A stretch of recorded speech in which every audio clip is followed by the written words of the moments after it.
Bonjour les amis. Cette fois-ci, je vais vous parler d'un édifice bien équilibré. Le texte sera un petit peu plus long que d'habitude, mais je pense qu'il est essentiel.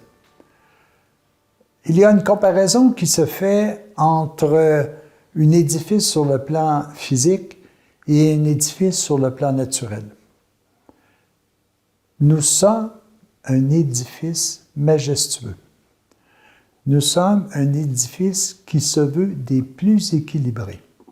Je vous lis le texte. Je prends le temps de le lire au complet. Ça sera peut-être un petit peu plus long, mais c'est essentiel qu'on soit capable de comprendre comment nous sommes structurés. Le vrai chrétien est un fils de Dieu, est un fils de l'amour. Or, Dieu est unité, beauté, sagesse, ordre et harmonie. Si vous n'avez pas ces caractéristiques-là, vous n'êtes pas un amoureux. Le vrai chrétien sait qu'il peut établir en lui l'ordre divin parce qu'il sait que Dieu habite en son âme. Il sait qu'il peut répéter dans sa petite sphère terrestre ce que Dieu est dans sa sphère éternelle de perfection. Le vrai chrétien est comme un édifice à 3 étages solidement bâti sur le roc. Un édifice proportionné, parfaitement harmonieux dans toutes ses parties. Un édifice dont les 3 étages sont solidement reliés ensemble et bien agencés dans tous les détails, de manière à ce qu'il se complète en un tout harmonieux. Un édifice où la lumière et la chaleur sont distribuées également et permettent un travail efficace, agréable à tout le personnel. Déjà, nous, on voit, parce que nos sens nous amènent à dire, on voit, excusez-moi l'expression, une cabane avec 3 étages. Alors qu'en réalité, c'est la même structure qui comporte 3 fonctions différentes. Et c'est ce qu'on va essayer de développer ensemble. Le vrai chrétien est semblable à un édifice parfait.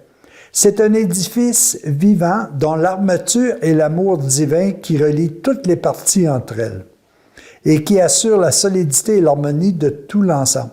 Moi, l'amour divin, c'est comme si je mettais ça en disant c'est un peu l'électricité que tu as dans ta maison. C'est ce qui illumine tout. Si tu manques de l'électricité, tu es en noirceur. C'est un peu cet exemple-là que moi, je maintiens ici. La vérité est la lumière qui éclaire tout l'édifice. Elle rend tous les matériaux translucides et leur donne la solidité du diamant le plus pur. La sagesse, fille de l'amour et de la vérité, harmonise chaque partie et toutes les parties entre elles. Ça, c'est un peu, moi, la sagesse, je la compare à ce moment-là à l'air. L'air, elle est là, même si je ne pratique pas totalement l'amour, si vous voulez. Mais je continue à vivre. C'est comme si on me donnait la possibilité de continuer à exister, malgré que je suis un peu dans la noirceur face à l'application totale de la perfection qui est en moi. Dans un ordre parfait, résulte une paix inégalée et une divine harmonie. Le Fils de Dieu qui veut arriver à la perfection doit s'affranchir de toutes les limitations matérielles, en acquérant la vérité à la lumière de l'Esprit. Il doit remplir son âme d'amour divin, car l'amour est l'armature divine qui maintient toutes ses énergies intérieures sous un contrôle parfait et assure l'harmonie de ses relations extérieures.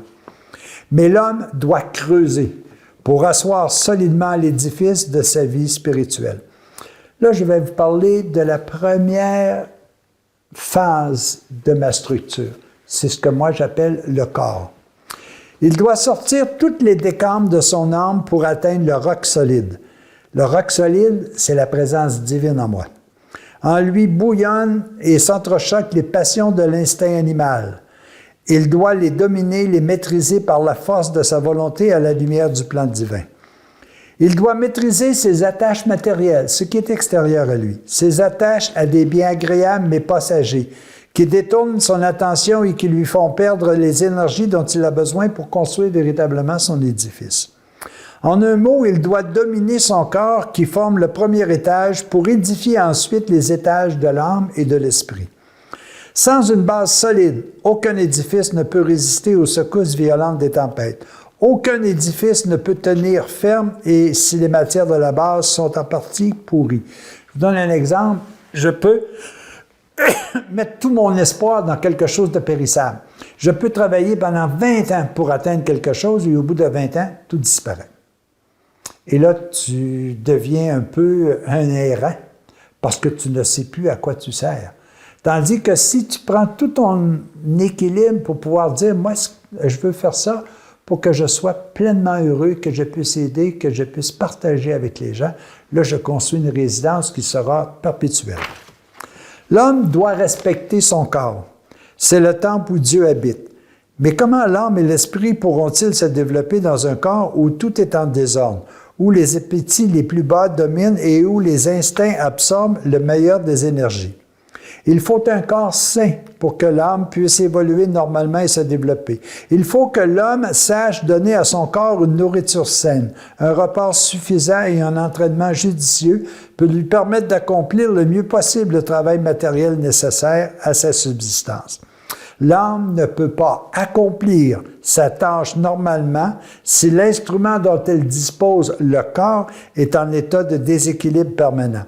Le corps influence constamment l'âme et conditionne son travail et son efficacité. Voyez comme il est important de prendre soin de notre corps. C'est le temple du Dieu vivant. C'est le temple de l'âme qui est le siège, si vous voulez, de nos sentiments et de nos émotions. Mais c'est aussi le temple de nos pensées, de notre volonté. Et il faut bien structurer. Vous savez, lorsque le corps est en défectuosité, tout le reste devient en déséquilibre. Et ça, c'est excessivement important. Je veux accomplir des choses extraordinaires. Ah, mais je ne peux pas, je suis tellement fatigué. Je voudrais être capable de bien voir, mais j'ai tellement mal utilisé mes yeux que je suis obligé d'avoir des instruments qui vont venir m'aider à voir davantage mieux. Alors, voyez comment c'est important que le corps soit le plus adéquat possible. Et c'est une phase de ma structure, c'est une phase de ma maison, de mon intérieur. Je continue avec la deuxième partie. À l'inverse, l'âme influence constamment le corps. Vous avez observé comment la peine, la tristesse et la haine affectent le corps. La haine, par exemple, est un véritable poison qui, pour se résorber, consomme une grande partie d'énergie de votre organisme. De même, l'envie et la jalousie sont un véritable cancer de l'âme et affectent gravement les activités du corps. Au contraire, celui qui garde son âme dans la paix, la joie, qui chasse inexorablement les pensées mauvaises et les pensées négatives pour maintenir en son intérieur les pensées constructives et positives, des pensées de joie, d'amour et de compréhension, celui-là influence tout son corps favorable et le garde dans une harmonie saine. La partie de l'âme est importante et on vient de le voir de cette façon-là. C'est évidemment si j'ai de l'anxiété à l'intérieur de moi, qui est un sentiment, une émotion qui habite dans le siège social de mon âme, si vous voulez, à ce moment-là, j'influence mon corps. Si j'ai une fatigue, si j'ai une préoccupation, si j'ai une envie, si j'ai une haine envers quelqu'un, tout mon corps va s'en ressentir. Si j'ai des problèmes et que les problèmes, moi, je décide de les porter par moi-même, je peux vous garantir une chose, vous allez avoir mal au dos. Alors, c'est pour ça qu'il faut être capable de bien disloquer ces éléments-là qui sont à l'intérieur de mon âme, de les accepter, et là arrivera les éléments de solution qui vont vous permettre de régulariser le fonctionnement de tout votre être. Je passe maintenant à la troisième étape, à la troisième phase de ma construction interne, qui s'appelle l'esprit. Il reste le troisième étage, celui de l'esprit, la partie supérieure de l'âme, là où brille la lumière de la vérité divine. C'est de là que l'homme doit partir. C'est là que doit se préparer le plan général pour la construction de tout l'édifice. C'est dans la lumière de Dieu que l'âme doit trouver le plan de vie qui lui permettra de construire son être divin et de retourner à Dieu. C'est la vérité qui affranchit l'homme de toutes les limites de l'âme et de la matière. Elle est le phare qui illumine tout le cheminement de l'âme. Elle est le guide qui oriente tout le travail de construction. Voilà pourquoi il vous a été dit, c'est la volonté de mon Père que tous arrivent à la connaissance de la vérité. C'est elle qui vous affranchit et qui vous rendra libre, nous dit Jean. Quand l'homme travaille de toutes ses forces à maîtriser tout son être à la lumière divine, il devient un temple lumineux où Dieu habite. Il peut courir de lumière en lumière, de vertu en vertu, et aucune force contraire ne peut l'empêcher de réaliser la plus grande aventure qu'il soit donné à l'homme d'entreprendre, atteindre l'amour et l'assembler dans sa perfection. Alors, voyez les amis, comment c'est important tout ça. Une pensée peut détérioriser tous vos sentiments. Moi, j'ai peur de telle chose. Et là, mes sentiments viennent à trouver des éléments de haine, des éléments d'injustice. Et ça a pour effet que ça peut même m'empêcher de dormir. Puis si ça m'empêche de dormir, ça m'empêche d'être opérationnel le lendemain. Alors, nous avons une structure qui est merveilleuse. Savez-vous pourquoi? Parce que nous en sommes les maîtres.